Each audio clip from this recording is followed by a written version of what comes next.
The crisp night air carried the murmur of distant traffic as Ethan Montgomery strolled through his private park, lost in contemplation. A self-made millionaire, he possessed vast wealth but felt an unshakable emptiness within. His wife, Claire, once the light of his life, had lost her vision in a devastating accident, and since then, their home had become a place of silence and sorrow. As he turned to leave, his gaze fell upon a small, frail figure lying motionless on the cobblestone path. A young girl, barely 10, clad in tattered clothing, her hands clenching an empty tin can. Hunger and exhaustion had overcome her. An inexplicable emotion surged through Ethan's chest. Without hesitation, he lifted her into his arms and carried her to his mansion. He could not have foreseen how this single act of kindness would alter the course of his life forever. Ethan Montgomery had built his empire through sharp intellect and relentless determination, but beneath his composed exterior lay a man burdened by grief. His business thrived, but his heart carried a void that wealth could not fill.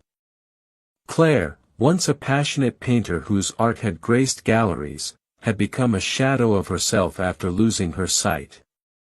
Her world, once vibrant and filled with color, had faded to darkness. Ethan, desperate to ease her suffering, buried himself in work, trying in vain to compensate for what they had lost. Meanwhile, Lily had known nothing but hardship. Orphaned at a young age, she had been forced to navigate the unforgiving streets, scavenging for scraps and avoiding the dangers that lurked in alleyways.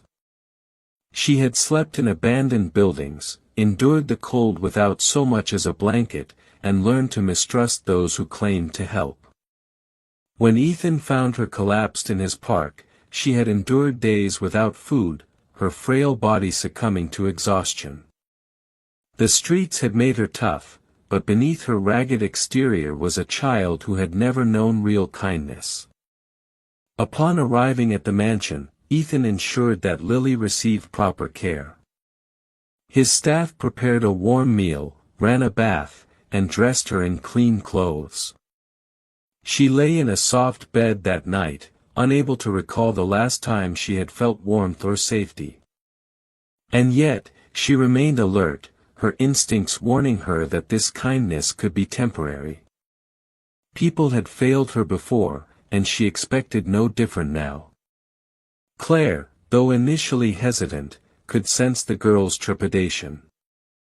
Though she could not see, her other senses had sharpened, allowing her to perceive the subtleties of Lily's guarded movements, the way she barely spoke, the weight of her silence. Claire knew too well what it meant to live in fear of the unknown. Instead of pushing, she chose a gentler approach. She left small gestures of kindness, offering a handkerchief when Lily sneezed, inviting her to sit close during meals, leaving a cup of warm cocoa by her bedside. These gestures did not go unnoticed, even if Lily did not immediately respond. Days turned into weeks, and though Lily remained cautious, a shift began to take place. She started observing Claire, studying her movements, and recognizing the patience in her voice.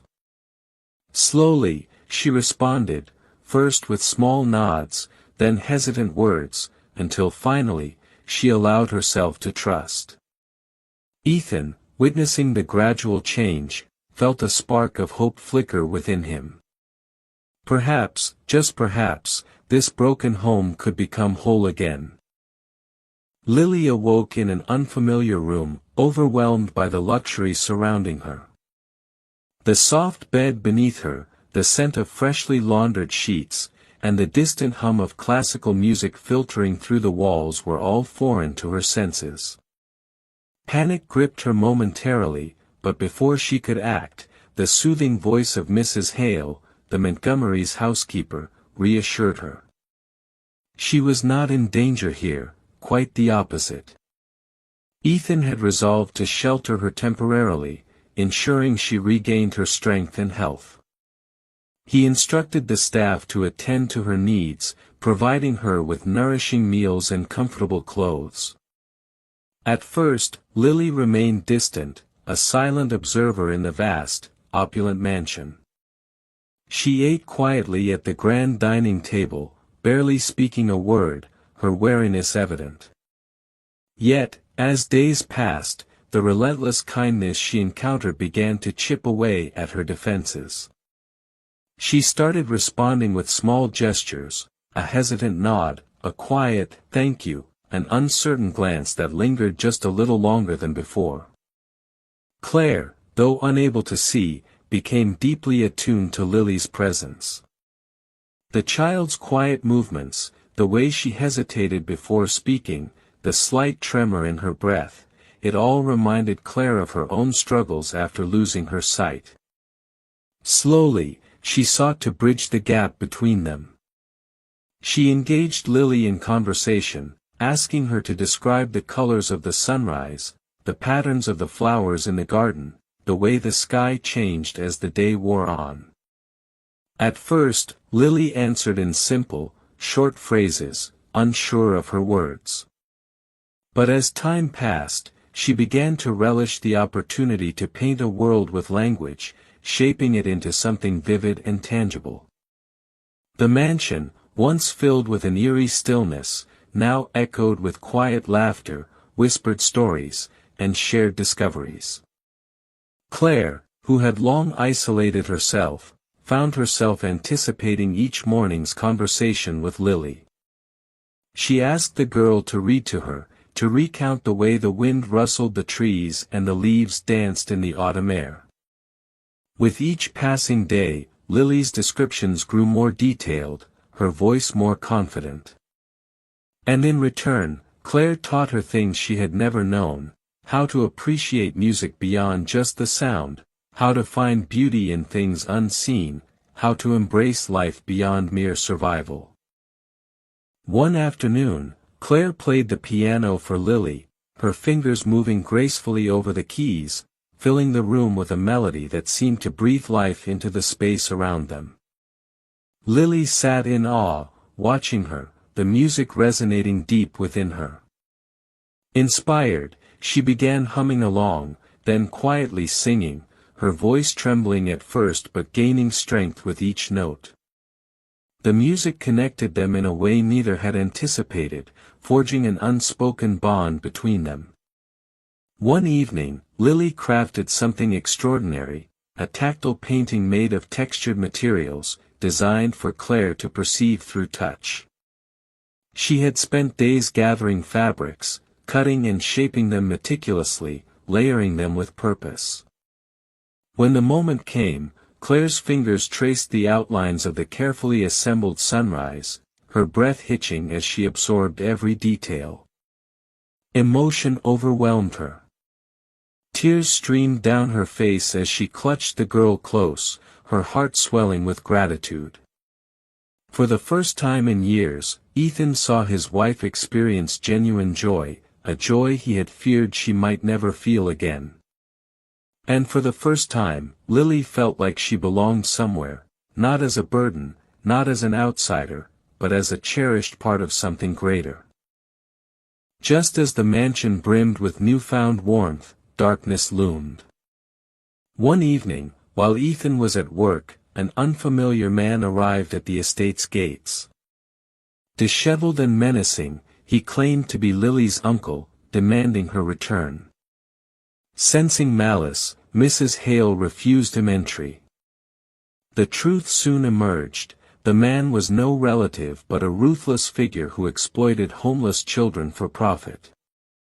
Lily had fled from his grasp, and he was determined to reclaim her. Ethan, upon learning of the situation, used his resources to ensure the man could never approach her again. But as the ordeal appeared to conclude, Lily revealed a harrowing truth: she had a younger brother, Sam, who remained under the man's control. Determined to rescue him, Ethan orchestrated an extensive search. With the help of law enforcement, Sam was found, malnourished, weak, yet alive. However, his fragile state necessitated immediate hospitalization. Lily never left his side, willing him to survive. For weeks, Ethan and Claire supported them, visiting the hospital and ensuring they had everything they needed. Sam, though physically weak, was resilient. When he finally awoke, Lily sobbed in relief, clutching his tiny hand. She had been afraid she would lose him, but fate had been kind. After weeks of uncertainty, Sam recovered.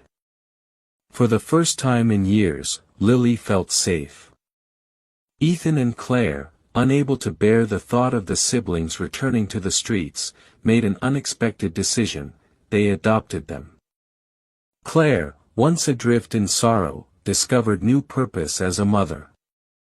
Ethan, who had long believed financial success could fill the void within him, realized that love and family were the true cornerstones of happiness. The children brought a new kind of energy to their home. Sam, though initially quiet, began to open up, his laughter filling the halls. Lily, once hardened by the streets, allowed herself to embrace the warmth of family. And Claire, who had spent years in isolation, found herself teaching, guiding, and nurturing. Seasons changed, and with them, the Montgomery mansion became a home once more. On Claire's birthday, Lily and Sam presented her with a gift, a textured painting of their new family. As Claire ran her fingers over the intricate details, feeling the love embedded within, Ethan was unable to hold back his tears. As he watched Claire embrace the children, his heart swelled with emotion. This was what had been missing all along.